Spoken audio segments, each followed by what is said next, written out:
बिलग्राम में एक टीला है जिसे ऊपरकोट कहा गया है।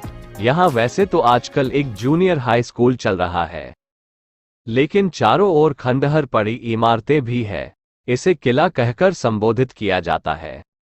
इसे हुमायूं का किला बताया गया है। क्या यहाँ कभी हुमायूं का किला था? आए इतिहास में झांकने कर समझने की कोशिश करते हैं। परंपरा के अनुसार बिलग्राम की स्थापना 9वीं या 10वीं शताब्दी में रायकवाड़ राजा श्री राम ने की थी। उसने ठठेरों को हराकर उस स्थान पर विजय प्राप्त की थी। बाद में इस जगह का नाम श्रीनगर रखा गया। ज्ञात हो ये क्षेत्र उस समय कन्नौज के अधीन था। शासन कन्नौज से गवर्न होता था। क्षेत्र कंट्रोल करने के लिए कंट्रोलर नियुक्त किए जाते थे। उनके लिए किले व सैनिक छावनी बनवाई गई थी, जैसे खोरगढ़ व बिलग्राम आदि। वेटल ऑफ बिलग्राम के अनुसार राजा श्रीराम ने यहाँ किले, मंदिर व तालाब का निर्माण करवाया था। मुस्लिम विजय तक रायकवारों ने इस क्षेत्र पर शासन किया। मोहम्मद गौरी के कन्नौज विजय के बाद उसने इस जगह का नाम एक महान राक्षस भील के नाम बिलग्राम रखा। यहां से दिल्ली सल्तनत ने 1217 में इसे अवध नियंत्रण में दे दिया। शेरशाह की सेना ने लखनऊ पर पहले ही अधिकार कर लिया था। शेरशाह स्वयं कन्नौज के निकट पहुंचे।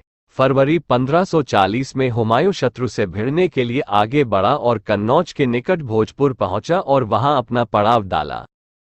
शेर शाह जो पहले ही आ चुका था, हुमायूं के डेरे से लगभग 23 मील की दूरी पर कन्नौज के सामने गंगा के दूसरी ओर अपना डेरा डाल दिया था। हुमायूं की सेना में वृद्धि जारी रही। सैनियों की संख्या 2 लाख तक पहुंच गई। 1 महीना बीत गया, किसी भी पक्ष ने उकसाने वाला कदम नहीं उठाया। हुमायूं द्वारा प्रदर्शित एकमात्र गतिविधि गंगा को पार करके बिलग्राम शहर की ओर जाना था।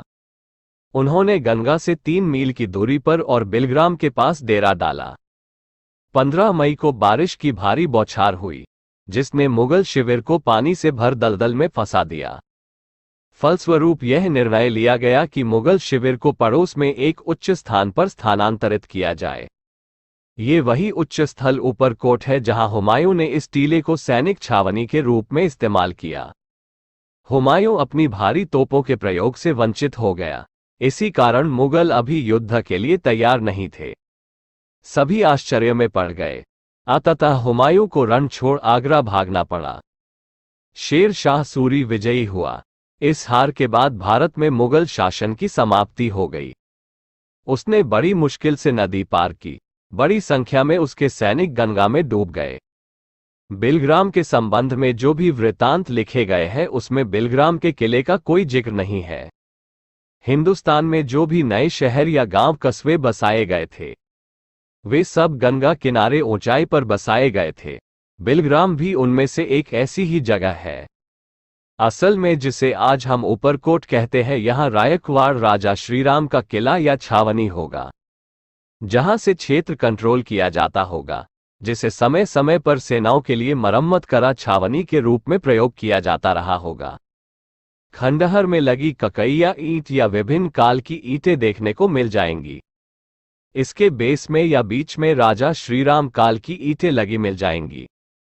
हुमायूं ने भी इसे सैनिक छावनी बनाया था। हुमायूं की हार के बाद शेरशाह ने यहाँ एक मस्जिद का निर्माण कराया था, जिसे हम जामा मस्जिद के नाम से जानते हैं। हम कह सकते हैं कि बिलग्राम में ऊपरकोट समय समय पर छावनी के रूप में प्रयोग में लाया जाता रहा है। ये हुमायूं का किला नहीं, विभिन्न सेनाओं की छावनी रहा है। आर्कियोलॉजिकल विभाग को इस टीले को सुरक्षित कर खुदाई की जानी चाहिए ताकि सन 1000 से पहले की नई जानकारी हासिल हो सके। अगर किसी को लगता है उनके पास कोई नई जानकारी या तर्क है तो सहृदय उनका स्वागत है।